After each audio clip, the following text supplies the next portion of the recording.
السلام علیکم دوستوں اور ساتھیوں، یہ ویڈیو ڈاکٹر خالد سہیل کی کتاب انسانی نفسیات کے راز کے مضمون درویشانہ شخصیت سے ماخوذ ہے۔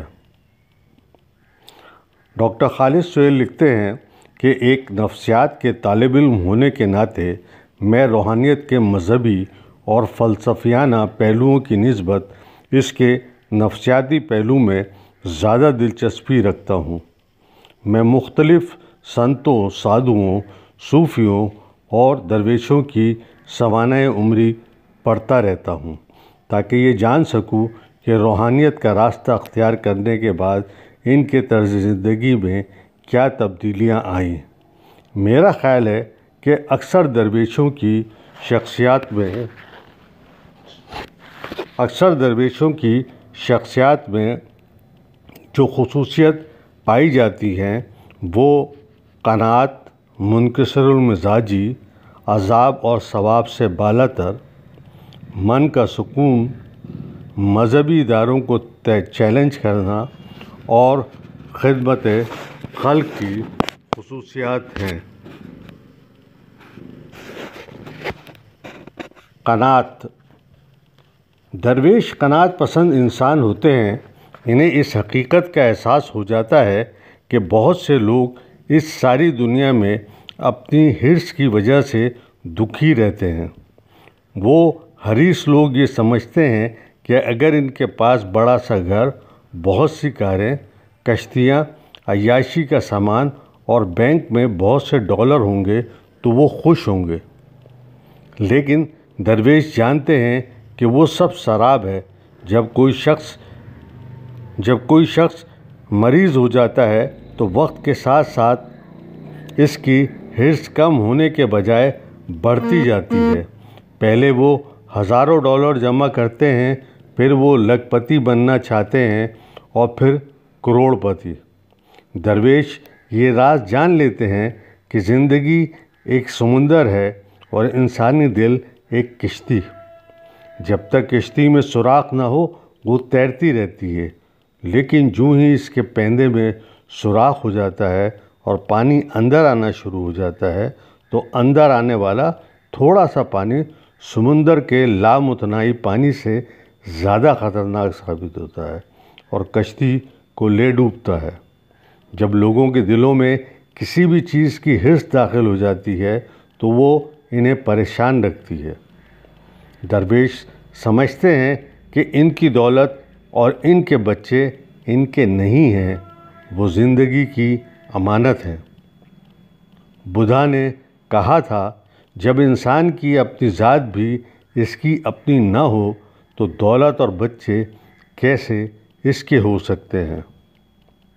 خلیل جبران نے اپنی کتاب پیغمبر میں لکھا ہے، ایک عورت جس نے اپنے بچے کو گود میں اٹھایا ہوا تھا پوچھا، ہمیں بچوں کے بارے میں بتاؤ۔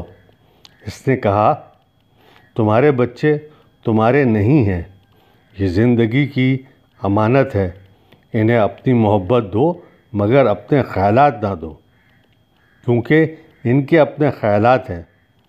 تم ان کے جسموں کا خیال رکھ سکتے ہو، روحوں کا نہیں۔ ان کی روحیں فردا کے لیے ہیں، جہاں تک تمہاری رسائی نہیں، خوابوں میں بھی نہیں۔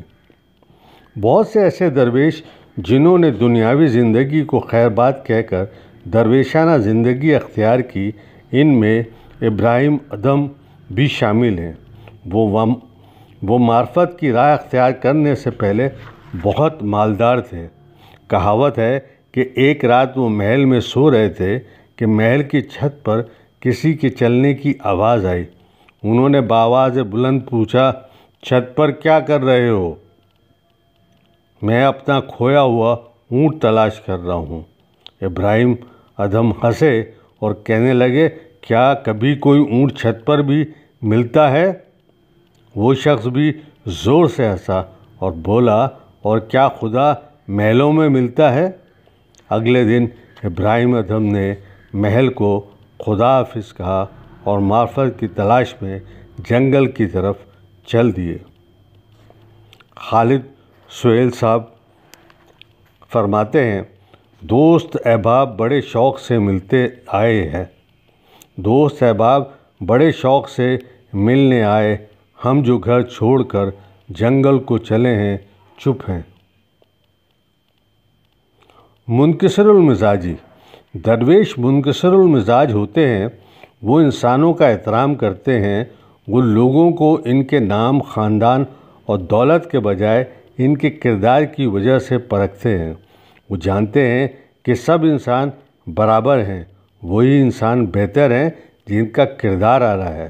درویش رنگ و نسل اور زبان کے تعصبات سے بالاتر ہوتے ہیں، درویش لوگوں پر مولویوں کی طرح فتوے لگانے کے بجائے ان کو خامیوں سمیت قبول کرتے ہیں اور دل سے لگا لیتے ہیں۔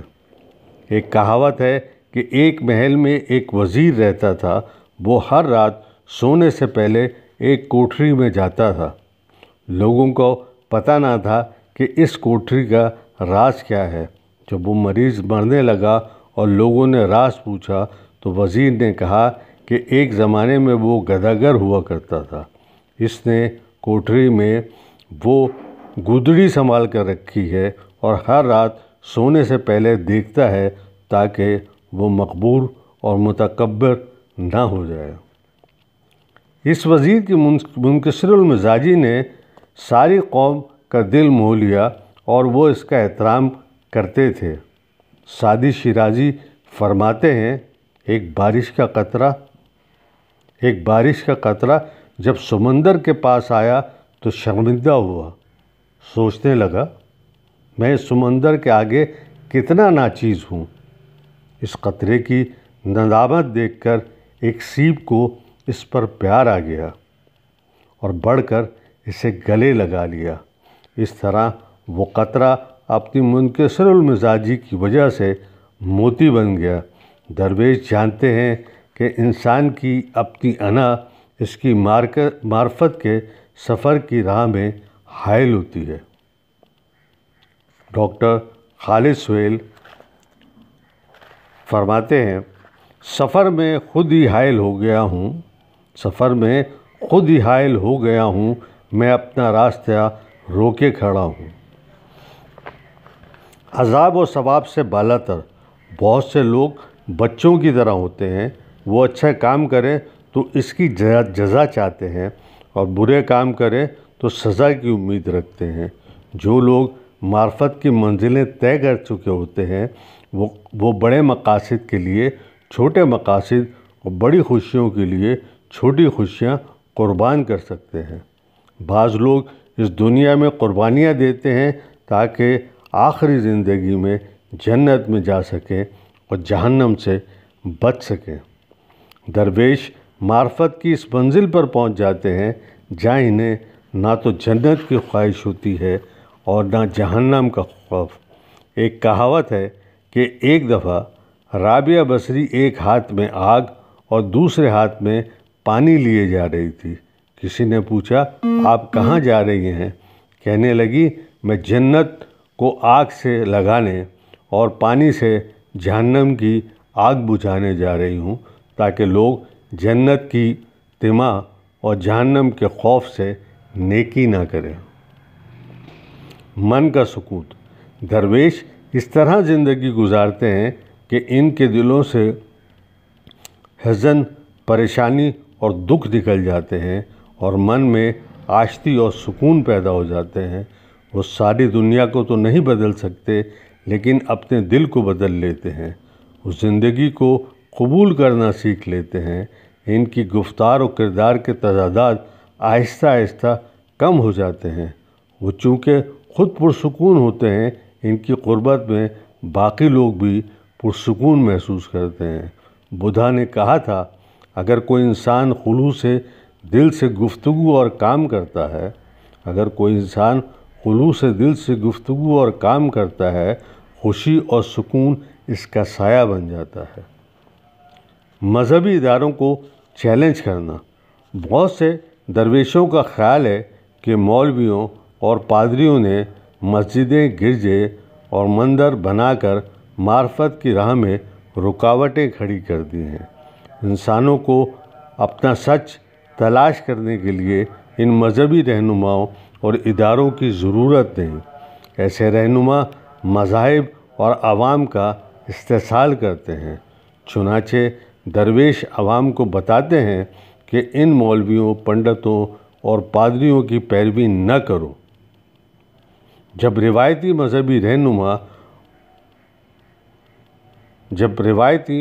رہنما ان درویشوں کی غیر روایتی باتیں سنتے ہیں تو سیخ پا ہو جاتے ہیں۔ کبیر داس کہتے ہیں، او برہمن، میں صرف وہ کہتا ہوں جو اپنی آنکھوں سے دیکھتا ہوں، اور تم آنکھیں بند کر کے آسمانی کتابیں دہراتے ہو۔ میں زندگی کی گتھیاں سلجھاتا ہوں، تم انہیں مزید الجھانا چاہتے ہو۔ ہم ایک دوسرے کے ساتھ کیسے مکالمہ کر سکتے ہیں؟ جب برہمنوں، پادریوں، مولویوں کو اندازہ ہو جاتا ہے کہ یہ سنت، سادھو اور درویش مذہبی روایت اور توہمات کو ختم کرنا چاہتے ہیں تو وہ درویشوں کے خلاف ہو جاتے ہیں اور انہیں طرح طرح کی اذیتیں اور تکلیفیں پہنچانا شروع کر دیتے ہیں۔ جن درویشوں نے ان مصائب کا سامنا کیا، ان میں سے ایک منصور حلاج تھے، جو ایک درویش شاعر تھے۔ جب انہوں نے انا الحق کا نعرہ لگایا اور روایتی مذاہب کو چیلنج کیا تو انہیں بغداد میں سولی پر چڑھا دیا گیا۔ درویش روایتی مذہب کی راہ چھوڑ کر معرفت کی راہ اور شریعت کی راہ چھوڑ کر طریقت کی راہ اختیار کرتے ہیں اور آخر میں اپنا سچ تلاش کر لیتے ہیں۔ بدھا نے کہا تھا، ہر انسان کا اپنا تجربہ اس کے سب سے بڑا رہنما ہوتا ہے۔ ہر انسان کا اپنا تجربہ اس کا سب سے بڑا رہنما ہے۔ خدمت خلق۔ درویش لوگ روایتی مذہبی لوگوں کی طرح تبلیغ نہیں کرتے بلکہ خدمت کرتے ہیں۔ وہ جس چیز پر ایمان رکھتے ہیں اس پر عمل بھی کرتے ہیں۔ درویشوں کے دلوں میں انسانیت کی ہمدردی ہوتی ہے اور کوشش کرتے ہیں کہ لوگوں کے دکھ کم کریں، ان کے سکھ زیادہ کریں، اور وہ اس خدمت میں چھوٹے، بڑے اور امیر، غریب کی تمیز نہیں کرتے۔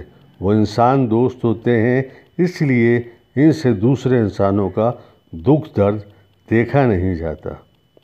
مدر ٹریسا کلکتہ میں ان تمام لاوارثوں کی خدمت کرتی تھی جو کلکتہ کی گلیوں اور بازاروں میں موت کا انتظار کر رہے ہوتے تھے۔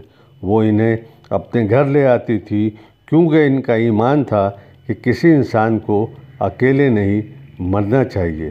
کسی نے پوچھا تھا کہ آپ ایسا کیوں کرتی ہیں؟ تو وہ کہنے لگی، مجھے ان لاوارثوں کے چہرے میں عیسیٰ نظر آتے ہیں۔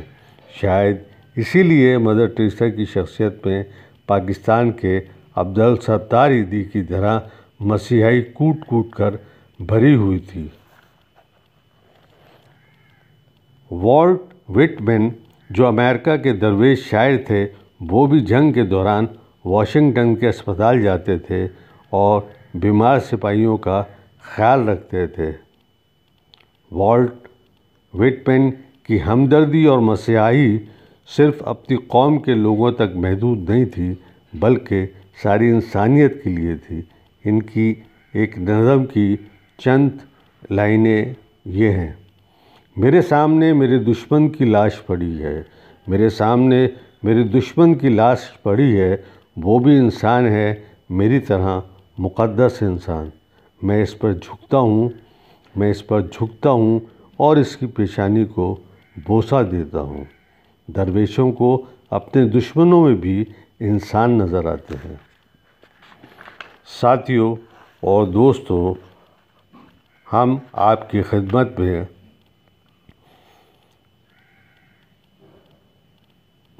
صوفیزم، روحانیت، سنت، سادھو کے متعلق مختلف ویڈیو تشکیل دے رہے ہیں جس میں مذہبی، فلسفیانہ، نفسیاتی پہلو اجاگر کر رہے ہیں۔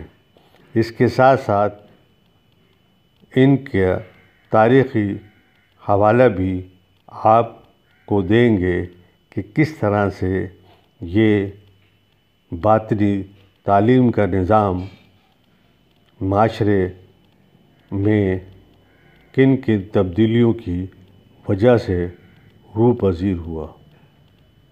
آپ سے درخواست ہے کہ ہمارے چینل کو سبسکرائب کیجیے، شیئر کیجیے، کمنٹس کیجیے، تاکہ ہم آپ کے لیے بہتر سے بہتر اور مستند معلومات پر مبنی ویڈیو تشکیل دے سکیں۔ شکریہ۔